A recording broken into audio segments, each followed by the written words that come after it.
guys, how's it going? Welcome back to my channel. Today's video is going to be a little pregnancy update and a Q&A. We are officially on the home stretch, so I'm just taking each day as it comes, but feeling really good, and I thought that now was like the perfect time to kind of sit down and catch you guys up since my last little pregnancy video that I did where I talked through my essentials.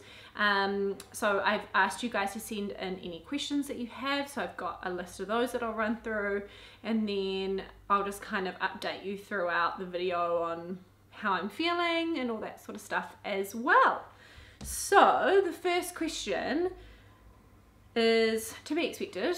I've had this question a lot, just from like friends and family and people, and it's basically, was the baby planned?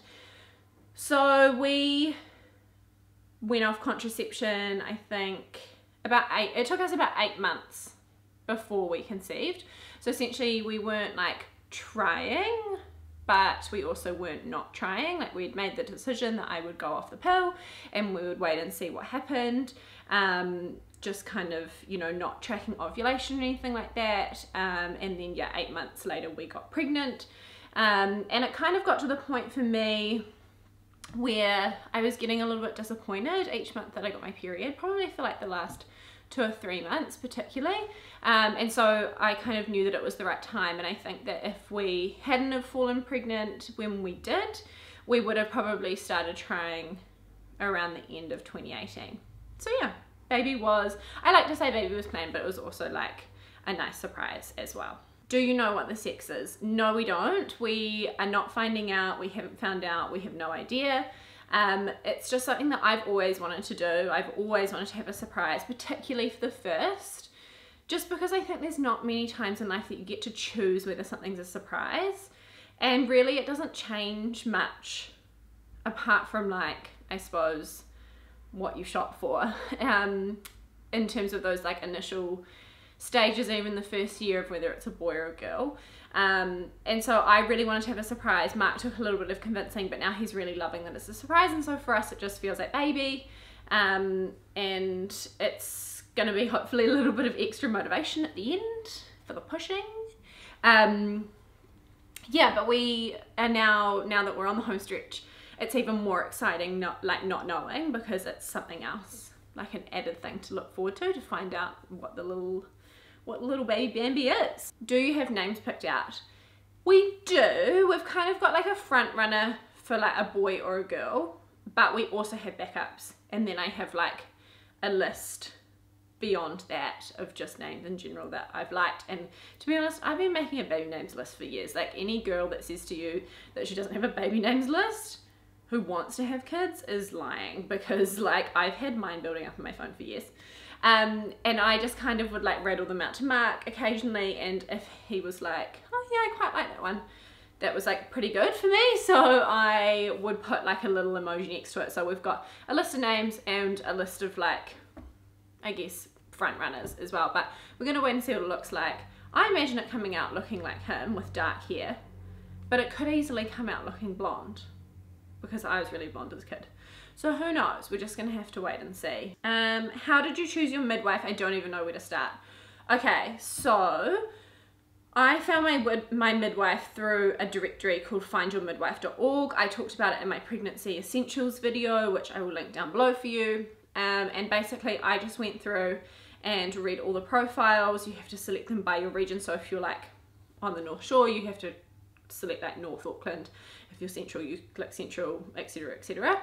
And I just kind of read through the profiles of some that I liked the sound of, and then I made appointments to meet with them, and you basically treat it like an interview process until you find somebody that you like. Lucky for me, I loved mine to begin with. I just connected with her, we're on the same page. She was really open to all of like the thoughts that I had and kind of my approach to birth. And I think that's really important, of finding somebody who is going to support you in the decisions that you make, because it's such an intimate process, such an intimate journey, and then birth itself is so intimate as well. So I think it's important to find somebody whose values align with yours. And you may not know what those are straight away, but I just kind of, and I didn't, but I think you just have to trust your gut and choose somebody who you like and who you get along with and who you feel like can see you in your most vulnerable state, but you're going to be okay with it. Yeah, but if you are on the North Shore in Auckland and you want a recommendation, you can totally DM me and I will tell you who my midwife is. Can you tell us more about hypnobirthing? Yes, I'm so obsessed with birth. I'm such a birth junkie, and when I first fell pregnant, I hate that saying, fell pregnant, because it's not like I fell and became pregnant, but it just rolls off the tongue. That's just how I'm used to saying it. Anyway, when I first found out I was pregnant, I was fucking shit scared of birth. Like, honestly, I was so excited, and then I'd have like this like moment of freaking out and being like, oh my god, I have to push a baby out of me. Surely a C-section would be easier. That's genuinely what I thought, and I know that a lot of people think that way as well, and I'm not like judging either way if you decide to have a C-section or whatever. I think that birth is totally up to the individual. But I started researching, and I'd heard a couple of things about hypnobirthing, and I was kind of like, what even is that?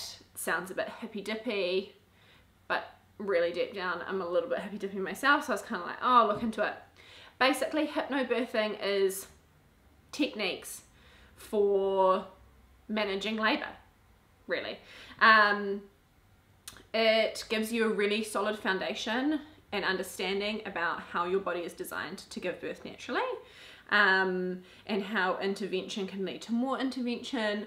It gives you techniques for coping with pain during labor, and it just really puts you in a positive frame of mind for going into labor. Like, I personally am really excited to give birth, and if you told me that 10 months ago that I'd be excited to give birth, I tell you, you're fucking crazy. But I genuinely am looking forward to the experience. Even though I know it's going to be painful, I know that I can cope with it. So basically, breaking it down, you read the book. It's got a mix of techniques and like positive birth stories and things like that. And then you basically have these relaxation CDs, kind of like meditation, that you can practice throughout your pregnancy. So I did the Catherine Graves like book, and then I've got her recordings, and I've just got them on my phone. So I just kind of plug in a couple of times a week. I've been doing it more towards the end, but throughout my pregnancy I probably do it 1 or 2 times a week, and just listen to a different relaxation track. So it's essentially like meditating, and the idea is that you get your mind into a relaxed state. You feel positive about birth, you feel positive about your baby, and you kind of get to a point, I guess, where it's kind of mind over matter, I suppose, when it comes to birth. So I feel like I'm totally rambling, and this is going to be a really long answer. And then another component of it is kind of like positive affirmations. I know some women write out positive affirmations and kind of stick them around the house. For me, there's just a couple that I really resonated with, one of which is that every surge, they call them surges in hypnobirthing rather than contractions, because it's all about the power of words, but every surge brings you closer to your baby, or to meeting your baby. So you know that with each surge your cervix is opening and you're getting closer to birthing your child and meeting your child. And so for that one really resonated with me. I quite like that one. And also another one is that your body is designed to do this, and that your body will create a baby that is the perfect size for your body. So if you end up having a really big baby, your body will not create a baby that's too big for you. And I guess, yeah, those are ones that just make me feel like I can trust in my body to do what it needs to do when I'm in labour, and to grow my baby to be the perfect size for me. Yeah, and so I guess when it comes to actually being in labour, there's also breathing techniques, and that's another big one. Basically, there's breathing for when you're in labour and you're going through all the surges, and then there's also breathing techniques for when you come to push baby out. And so I've actually been going to pregnancy Pilates since about 16 weeks, and that's been really helpful for practicing my breathing as well. So yeah, it's kind of like you can still have a hypnobirth and have a C-section. Like, it's not just about going into labor and having a totally drug-free natural vaginal birth. It's just about being calm and being positive and embracing birth, and knowing that the way that your baby is born is the way that it's meant to happen.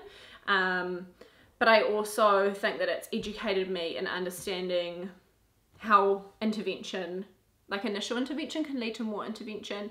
And for me, yeah, my ideal scenario would be a natural drug-free birth, but I also want what's best for my baby, in terms of them being healthy. And so I'm not opposed to whatever needs to happen to get my baby out safely. But yeah, so that's kind of hypnobirthing in a nutshell. Breathing, positive affirmations, relaxation tracks, and it just, yeah, it's like a toolkit, I guess, for labour and birth. And I'll let you know how it goes. Do you have a plan of how you'd like birth to go? I have an ideals list, I guess, or like an ideal scenario, but I don't have like a plan as such. I'm not a huge believer in birth plans, just because so much of it is out of your control. Like, baby's gonna come when baby wants to come, baby's probably gonna come how baby wants to come, whether that's breech, C-section, naturally, or however. There are so many variables, and that's why I think I've just got an ideals list, you know. So ideally I would like to labour at home for as long as possible. I've got like an exercise ball, like one of those big giant Swiss balls that I can use. I've obviously got the shower as well, and we've got a bath. I've got some essential oils as well, so I'd probably use my diffuser for that. And then I've also got my hypnobirthing relaxation tracks as well, which I can plug into. So I'd like to ideally labour at home for as long as possible until it gets to a point that I need to go into hospital, or our other option is giving birth at birth care. At this stage, it depends on so many factors whether I go to hospital or birth care. My preference is going to birth care in Parnell, just because I feel like it suits my style of how I'd like birth to go better than a hospital environment. But like, if it's 5 o'clock on a Friday and I need to go in to deliver my baby, there's no fucking way I'm driving across the Harbour Bridge to get to Parnell birth care, because I don't want to be labouring in the car at all for as like short a period of time as possible. So we'll just see how we go. Like, if it's the middle of the night and I can get across to birth care, then great. And everything's, you know, progressing how we want it to, then great. I'll probably go to birth care, but otherwise fine with going to North Shore Hospital. I'd quite like to try a water birth. I don't know if I'll like it. I'm a real water lover, but I've heard of other people getting in the bath and being like, oh my god, no, this is not working for me. So yeah, that's kind of like my ideals, I suppose. And then afterwards, we're going to do delayed cord clamping. This is all provided that everything's gone to plan and baby and I are both healthy and happy. But we'll do delayed cord clamping, and then I'd like to have a natural third stage of delivering my placenta, and then I'm going to have my placenta encapsulated as well. So I've already organised for that service. So basically Mark will just get in touch with the lady, she'll come and pick up my placenta, and of course we'll also have skin to skin for as long as possible as well. So that's kind of like my ideals list of how I'd like things to go. If you have any further questions about any of these things, I'd be happy to send you some links to some reading that I've done. If anything interests you and you think that it's something that you'd like to do in your birth, or you have any questions about it, I'm happy to kind of go further. And also, I'm really keen to share my birth story afterwards, whether it goes to plan or whether it doesn't. I think that, you know, baby's gonna come how baby is meant to, and that's up to them. It's not up to me. So I can have my ideals, but yeah, it'll happen how it's meant to happen, and I'm okay with that. And my biggest thing is I just want to be calm and be as relaxed as possible. So yeah, I think that's kind of my ideal scenario. How tricky, okay, so there's a lot of questions about maternity wear. I'm just gonna kind of like read them all out and sum it up in one. How tricky is it to find clothes to wear that aren't maternity? Where's your best places for finding outfits that aren't horrible maternity wear? How do you stay so stylish during pregnancy? Thank you, that is so nice. You know what, it's not actually as hard as I thought it would be. I know that I'm also primarily mainly bump, so this will not apply for everyone. But basically what I have done is I bought a couple of tight dresses. I'd recommend Misguided. They're like, you can get a tight kind of bodycon dress for like 40 bucks. I think pregnancy bodies are fucking beautiful, whether you, God, I'm really swearing a lot today, sorry. Pregnancy bodies are really beautiful. Whether you're just bump or whether you've gained weight overall, I think that showing off the bump is like the most important thing. That's how you can look most flattering, I think. So I'm all about the bodycon dresses, and I never wore bodycon before in my life. Like, I am not a bodycon person. So I'm just gonna fix the lighting. That's better. And then also, because it's so freaking hot at the moment, I bought a pair of 1 teaspoon shorts and bought the largest size possible. And I just don't do it at the top button. But I know that I'll be able to kind of wear them afterwards as well. So that's how I've been wearing denim shorts. And then these Anina Bing t-shirts are really good because they're nice and long, and basic t-shirts are also really great. I've also, what else have I purchased? I purchased a Superette Rara skirt because they've got that elasticated waist, and so you can kind of pull it up partially over your bump, or you can wear it low and just wear it with like a cool t-shirt, like something like this, or just a plain white t-shirt. So the Rara skirts from Superette are great, and they're not too expensive, and you can kind of like dress them up. So if you wanted something to wear out, you know, like going out to dinner or something, you can totally wear them with heels. If you're still wearing heels, girl, go you, because I haven't worn heels in like 10 months now. But you can also wear it with sneakers.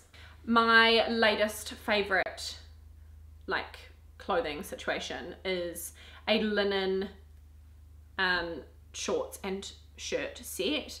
It's by a brand called, I think they're called Daisy Studios. Anyway, I've got the white set and the charcoal, and they will also, it's like a button-up shirt. They're in the wash right now, so I can't show you, but you would have seen me wearing on Instagram. It's like a button-up shirt, and it's like elasticated shorts, and they're actually technically pajamas, but I wear them out a lot. And because they're button up, they'll be really good for breastfeeding when baby arrives. And at the moment I'm wearing them low, below the bump, but when the bump goes, I will wear them high and kind of tuck them in, and then they look like a cool linen kind of play suit situation, but they're really lightweight. And honestly, I've been wearing them pretty much like every day, and they are in my hospital bag as well. So I've got the charcoal set and the white set, and I cannot recommend them enough. It's beautiful, 100% linen, the dream. So yeah, that's pretty much my go-to. Yeah, but I think the biggest thing is just being aware of your shape and trying to show it off, and trying to still create that waist illusion as much as possible. So if you are wearing like a floatier dress, you could still put like, I mean at this stage I kind of can't belt, but earlier on from like kind of 20 weeks to 30 weeks, I was still kind of like belting my waist a little bit just above the bump when it wasn't so high, just to kind of create that hourglass shape still. Oh, and then another brand that's really good is the Cecily Copenhagen dresses. So I got one that was on sale from Saletti, but you can get them from Muse, and they're a great throw on. So I have the long sleeve one, but you could totally get, yeah, that'd be great if through summer or winter pregnancies. Like totally recommend those as well, and you wear them afterwards too. So I pretty much tried I have too many things.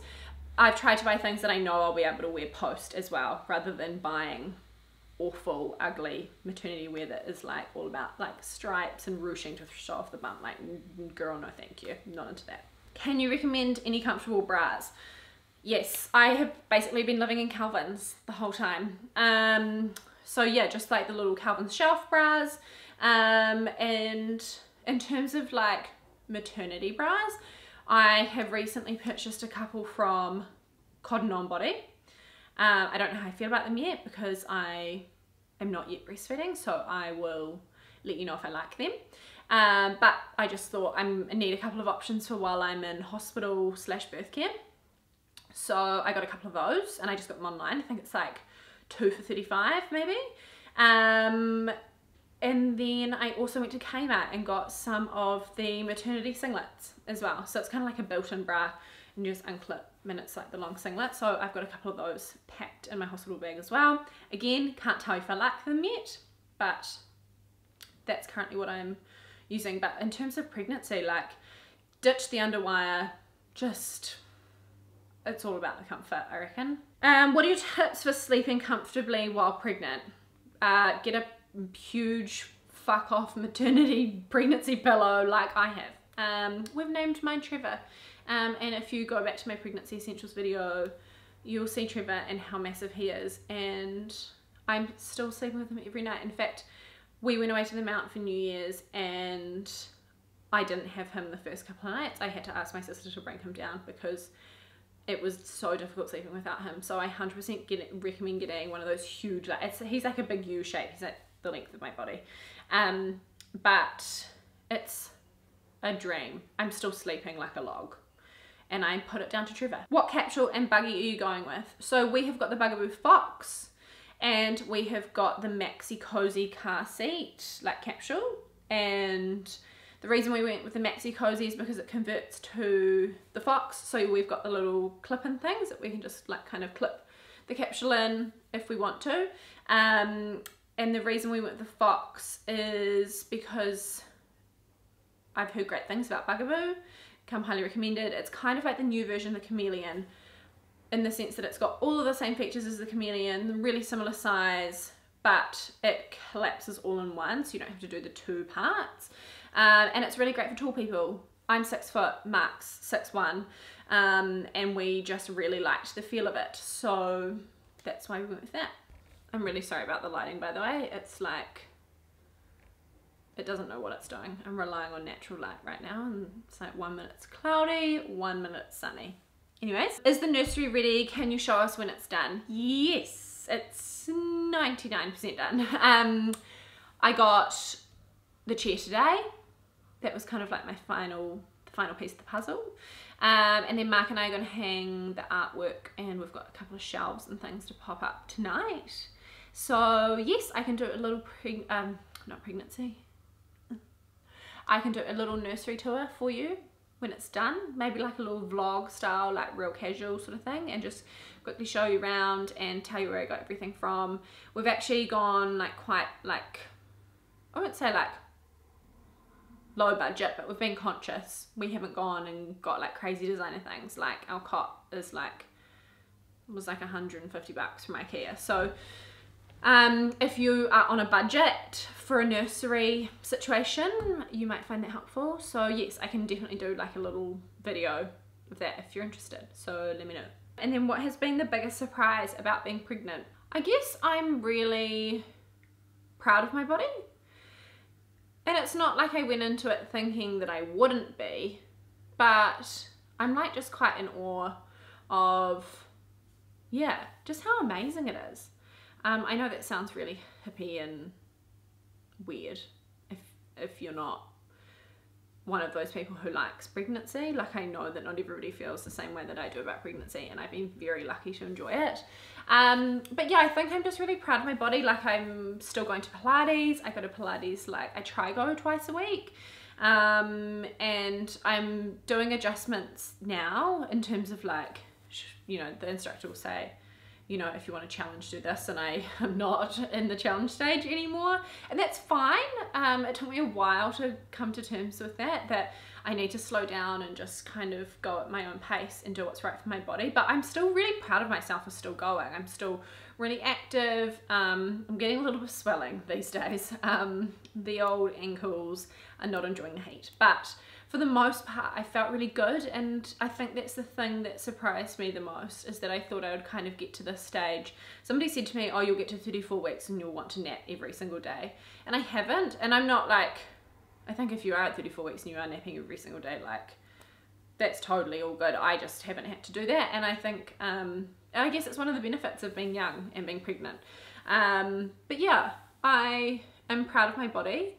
And I'm really enjoying it, and I think I'm kind of gonna miss the bump, and I think that's the thing that is also a surprise, is that it's gonna be nice to fit into jeans again, not gonna lie. God, I really miss wearing jeans. But yeah, I hope I get to the end and I feel like I'm ready. Do you know what I mean? And not necessarily ready for the baby, because I don't think you can ever be ready, but I am ready.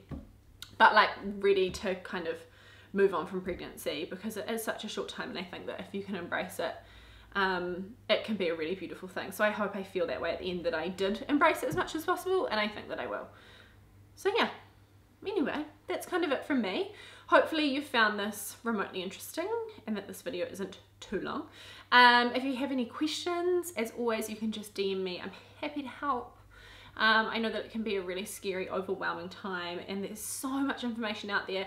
And I'd also like to say that if you don't agree with me and my views and what I want, that's totally fine. Every journey is individual, and I just hope that you, if you're pregnant, that you get the birth that you want, because I think that you deserve that. And I hope that I get the birth that I want, but if I don't, that's okay. And I'll let you know how it goes. I can't wait to meet my little baby. Anyway, thanks so much for watching, and I'll see you guys in the next video. Bye!